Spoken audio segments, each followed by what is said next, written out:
കേരള രാഷ്ട്രീയത്തിൽ പകരക്കാരനില്ലാത്ത വ്യക്തിത്വമായിരുന്നു അന്തരിച്ച മുൻ മുഖ്യമന്ത്രി ഉമ്മൻചാണ്ടി.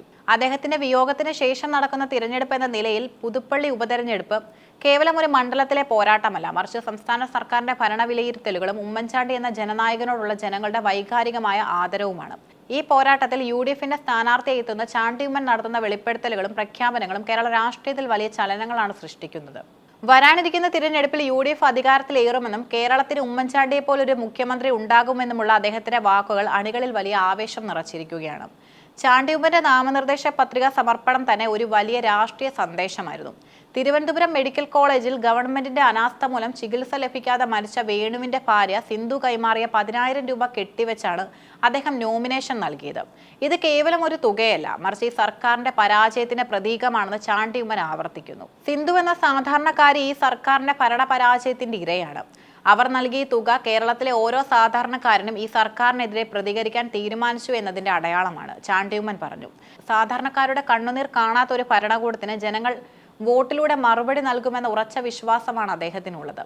പാവപ്പെട്ടവന്റെ വേദന തിരിച്ചറിഞ്ഞ ഉമ്മൻചാണ്ടിയുടെ രാഷ്ട്രീയ ശൈലിയിലേക്കുള്ള മടങ്ങിപ്പോക്കാണ് UDF ലക്ഷ്യമിടുന്നത്. UDF സർക്കാരിന്റെ കാലത്ത് ഉമ്മൻചാണ്ടി തുടങ്ങിവെച്ച വികസന വിപ്ലവങ്ങളെ LDF സർക്കാർ അട്ടിമറിച്ചുവെന്നാണ് ചാണ്ടി ഉമ്മന്റെ പ്രധാന ആരോപണം. കൊച്ചി മെട്രോ, കണ്ണൂർ എയർപോർട്ട്, വിഴിഞ്ഞം പോർട്ട് തുടങ്ങിയ വൻകിട പദ്ധതികൾ UDF സർക്കാരിന്റെ ദീർഘവീക്ഷണമായിരുന്നു. എന്നാൽ ഈ പദ്ധതികളുടെ ക്രെഡിറ്റ് ഏറ്റെടുക്കുക എന്നതിനപ്പുറം പുതുതായി ഒന്നും ചെയ്യാൻ ഈ സർക്കാരിന് സാധിച്ചിട്ടില്ലെന്നും അദ്ദേഹം കുറ്റപ്പെടുത്തുന്നു. ജനസമ്പർക്ക പരിപാടിയിലൂടെ ലക്ഷക്കണക്കിന് ആളുകളുടെ പരാതികൾക്ക് ഉമ്മൻചാണ്ടി പരിഹാരം കണ്ടിരുന്നു. കാരുണ്യ ബെലവന്റ് ഫണ്ട്, കോക്ലിയർ ഇംപ്ലാന്റേഷൻ പദ്ധതി തുടങ്ങിയ സാധാരണക്കാർക്ക് വലിയ ആശ്വാസമായിരുന്നു. എന്നാൽ ഈ പദ്ധതികളൊക്കെ ഇന്ന് ശ്വാസം മുട്ടുന്ന അവസ്ഥയിലാണെന്നും സർക്കാർ സംവിധാനങ്ങൾ നോക്കുകുത്തിയായി മാറിയെന്നും ചാണ്ടി ഉമ്മൻ പറയുന്നു. ഈ സർക്കാരിന് സ്വന്തമായി പറയാൻ ഒരു പദ്ധതി പോലും ഇല്ലെന്നും UDF കൊണ്ടുവന്നവയെ പേരുമാറ്റി അവതരിപ്പിക്കുക മാത്രമാണ് ചെയ്തതെന്നും അദ്ദേഹം പരിഹസിച്ചു. കഴിഞ്ഞ 5 പതിറ്റാണ്ടിലേറെയായി പുതുപ്പള്ളി എന്ന മണ്ഡലം ഉമ്മൻചാണ്ടിയുടെ കരുതലിലായിരുന്നു. എന്നാൽ അദ്ദേഹത്തിന്റെ അസാന്നിധ്യത്തിൽ മണ്ഡലം വലിയ അവഗണനയാണ് നേരിടുന്നത്. പുതുപ്പള്ളിയെ അവഗണിച്ച ഒരു കാലഘട്ടം ഇതുപോലെ ഉണ്ടായിട്ടില്ല. ഞങ്ങളുടെ എല്ലാ സ്വപ്ന പദ്ധതികളെയും തകിടം മറിച്ചു, ചാണ്ടി ഉമ്മൻ വികാരാധീനനായി പറഞ്ഞു. മണ്ഡലത്തിലെ വികസന മുരടിപ്പിനെ കുറിച്ചും അദ്ദേഹം അക്കമിട്ട് നിരത്തുന്നു. KR നാരായണൻ ഫിലിം ഇൻസ്റ്റിറ്റ്യൂട്ട് ഉൾപ്പെടെയുള്ള സ്ഥാപനങ്ങളുടെ പ്രവർത്തനങ്ങളിൽ സർക്കാർ അനാസ്ഥ കാട്ടുന്നു. പണി പൂർത്തിയാകാത്ത പാലങ്ങൾ, പാതി വഴിയിൽ നിലച്ച വില്ലേജ് ഓഫീസുകൾ, മിനി സിവിൽ സ്റ്റേഷൻ എന്നിവ പുതുപ്പള്ളിയോടുള്ള രാഷ്ട്രീയ വിരോധത്തിന്റെ തെളിവാണ്. പുതുപ്പള്ളി മണ്ഡലത്തിന്റെ അതിർത്തി വരെ മാത്രം ടാർ ചെയ്യുകയും മണ്ഡലത്തിനുള്ളിലെ റോഡുകൾ നന്നാക്കാതിരിക്കുകയും ചെയ്യുന്ന വിവേചനം അദ്ദേഹം ചൂണ്ടിക്കാട്ടി. രാഷ്ട്രീയ വിരോധം തീർക്കാൻ ഒരു മണ്ഡലത്തിലെ ജനങ്ങളെ ഒന്നടങ്കം ശിക്ഷിക്കുന്ന രീതി ജനാധിപത്യത്തിന് ചേർന്നതല്ലെന്നും അദ്ദേഹം കൂട്ടിച്ചേർത്തു. കേരളം ഇന്ന് ആഗ്രഹിക്കുന്നത് ഉമ്മൻചാണ്ടിയെ പോലൊരു മുഖ്യമന്ത്രിയാണെന്നും ചാണ്ടി ഉമ്മൻ വിശ്വസിക്കുന്നു.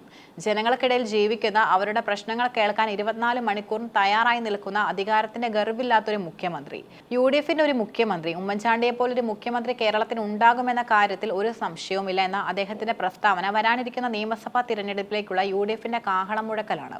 ഉമ്മൻചാണ്ടി തുടങ്ങിവെച്ച അതിവേഗം ബഹുദൂരം എന്ന വികസന മുദ്രാവാക്യവും കരുതൽ എന്ന കാരുണ്യ പ്രവർത്തനവും സമന്വയിപ്പിച്ചുകൊണ്ടുള്ള ഒരു ഭരണ സംവിധാനമാണ് കോൺഗ്രസ് വിഭാവനം ചെയ്യുന്നത്.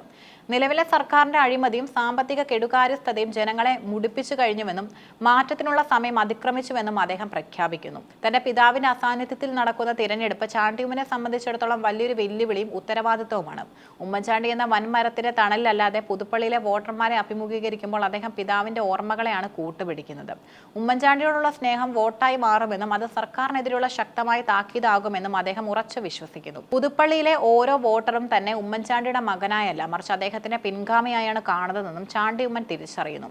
പിതാവ് തുടങ്ങിവെച്ച വികസന പ്രവർത്തനങ്ങൾ പൂർത്തിയാക്കുക എന്നതാണ് തന്റെ പ്രഥമ പരിഗണനയെന്നും അദ്ദേഹം വ്യക്തമാക്കി.